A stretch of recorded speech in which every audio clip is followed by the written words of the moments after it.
yeah, I'm left with the points, two groups, and the display of the points. If you cluster it, it will turn them into like one box. For example, I don't want to see all of these things. I can just cluster them into, I want to draw lines that start here and end here. It's just like also like very basic thing, but let's see how that works.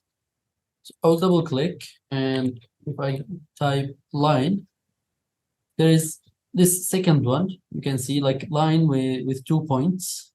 This is the tool that I'm going to use. Now it's asking me for a start point and an end point.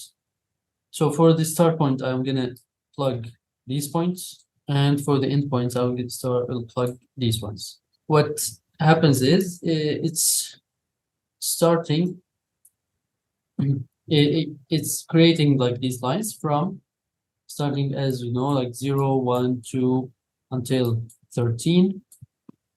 And here from 0, 1, 2 until 7. So it's linking the 0 to 0, 1 to 1, 2 to 2, 3, 3, 4, 4. Then after that, after 7, this is the 7th, from 7 to 7. After that, because I have extra points here, so all of them will be linked to the last one. This is like how the programming thing works in Grasshopper. So if you have two lists, one is more than the other, and you want to them work together, the rest will be like this. I can eliminate that. I can make it not do that. I will go to list. Where was it? Yeah, shortest list. It's the last one in this group.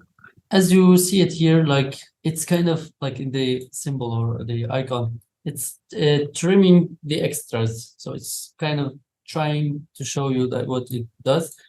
So if I plug my list here, the first one, the 13, and the next one, 13.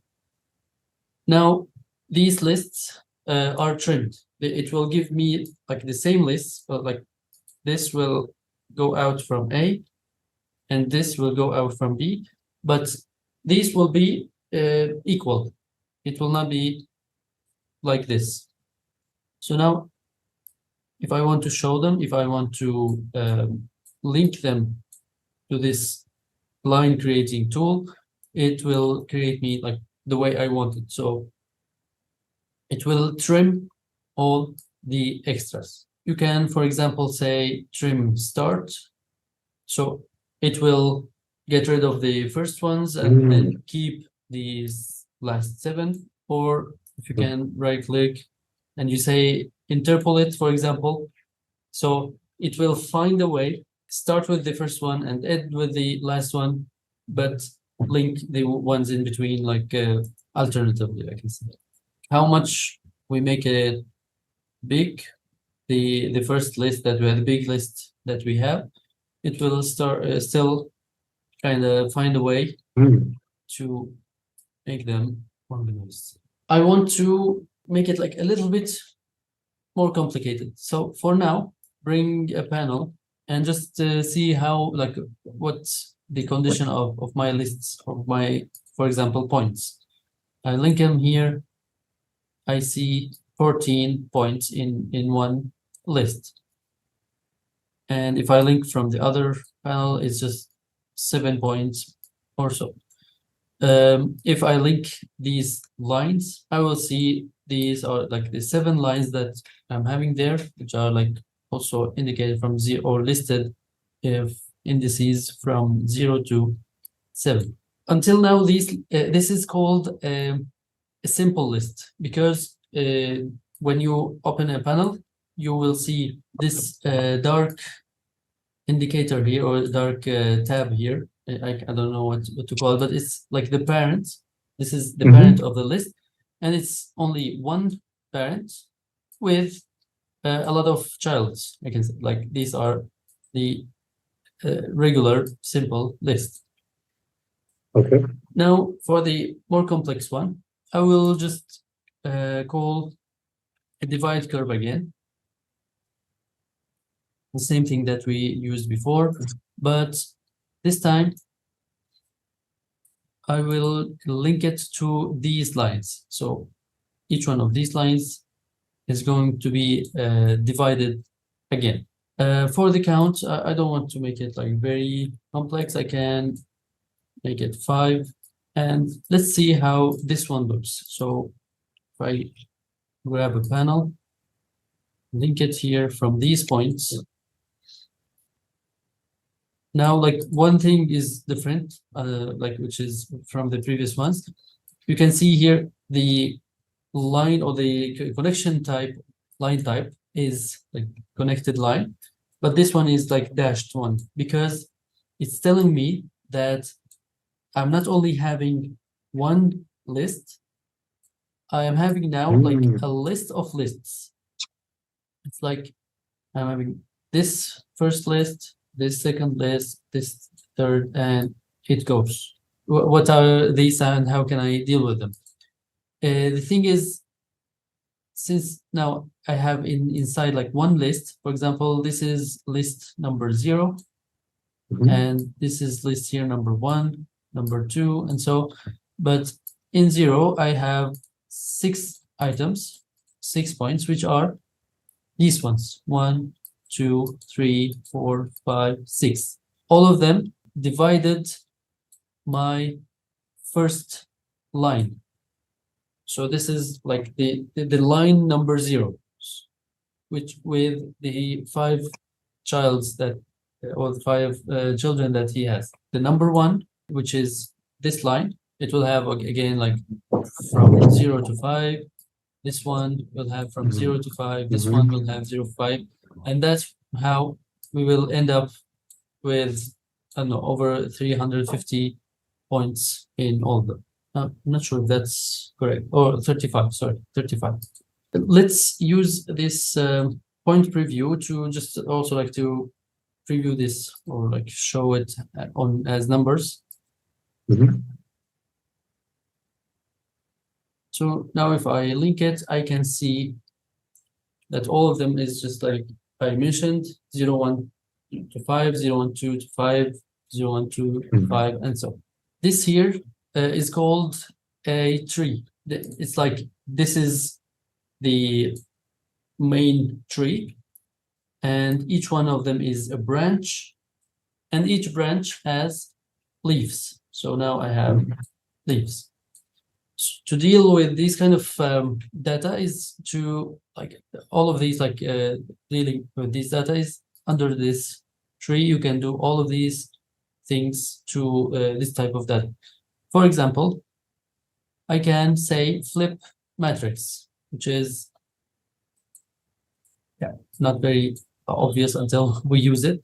So when I will plug my data here, which are like these points as they are, like 0, 1, 2, 3, 5, 0, 1, 2, 3, 5, and let me I flip them with this component and I show them now here. It will just turn the way that it counts. So it will just go from vertically to horizontally. It will go 0, 1, 2, 3 to 7. And again, so that means instead of having 7 groups of 5s, now I'm having 5 groups of 7s. 7 groups, which are 1, 2, 3, even like 8 groups. Each group has 3 points, which are these ones. Like I have 8 groups, each 8 lines, and each line has 3 points. And if I want to flip the data that I have, so I will have the opposite. I will have only 3 groups, like 1, 2, 3 groups with 7 data in each one. So it will go like this. This is one group, this is one group, and this is one group. this is something, yeah, we would deal with that. When you deal with these complicated things, I believe you can achieve more, I don't know, exciting stuff. This is like the parametric sense of it. What else we can do with this list, or like, if I want to say I don't want to deal with all of these branches and leaves, and so I want to deal with one list.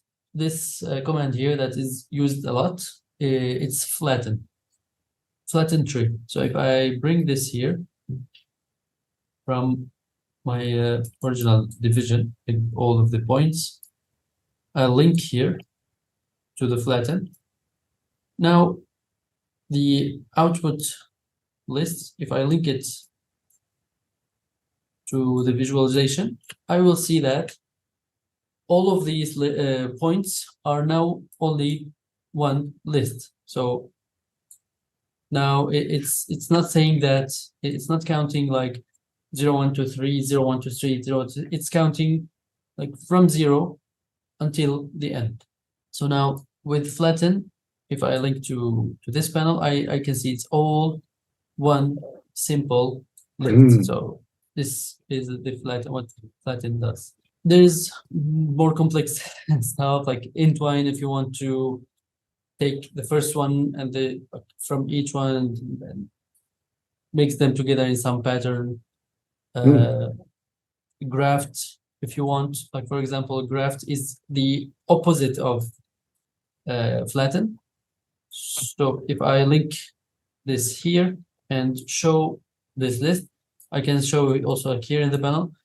Each one of these points is now a list by itself. So like you can see here, it's each one is a branch by itself. So they are not all like in one list, each one is a list. This is how like basically the list types and like data types in Grasshopper are organized.